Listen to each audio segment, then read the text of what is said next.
सोचिए वो राज्य कितना वैभवशाली होगा जहां भगवान स्वयं अवतार लेने वाले हों। अयोध्या का निर्माण स्वयं वैवस्वत मनु ने बहुत विस्तृत क्षेत्र में किया था। अयोध्या 96 मील लंबा और 40 मील चौड़ा था। अयोध्या कोई आम नगर नहीं था, बहुत ही सुव्यवस्थित ढंग से हर वस्तु यहाँ पे थी। प्रातः काल में हाथी अपने सूंडों से सड़कों पर जल छिड़कते थे। जो राज्य के द्वार पथ थे वो संगमरमर से निर्मित थे।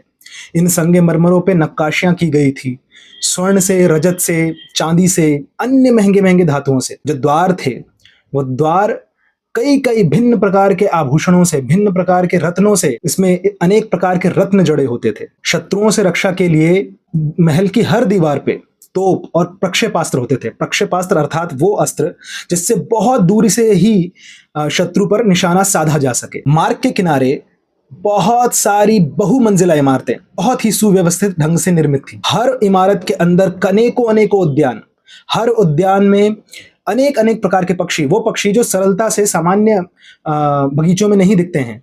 84 लाख योनियों से परे वो पक्षी वहां पे देखे जाते थे। हर बगीचे में वाद्य यंत्र बज रहे होते थे, भगवान के दिव्य नामों का गान हो रहा होता था और बहुत ही उत्साह के साथ भगवान की लीलाओं का, भगवान विष्णु की लीलाओं का चिंतन और उनका नाट्य हो रहा होता था। नीले, लाल और सुनहरे वर्ण के पुष्पों से, विशेष तौर पे कमल पुष्पों से उद्यान और सरोवर भरे रहते थे। ग्रीष्म ऋतु में ऐसे फव्वारे लगे होते थे जो इतनी ऊंचाई तक जल छिड़कते थे जिससे कि उसकी फुहार से पूरा वातावरण सुगंधित हो जाता था और ग्रीष्म ऋतु जो थी वो वसंत ऋतु में परिवर्तित हो जाती थी। अयोध्या का ऐश्वर्य ऐसा था कि इंद्र की राजधानी अमरावती भी उसके समक्ष फीकी पड़ जाती थी। सारस और मोर की ध्वनि सर्वत्र सुनी जा सकती थी।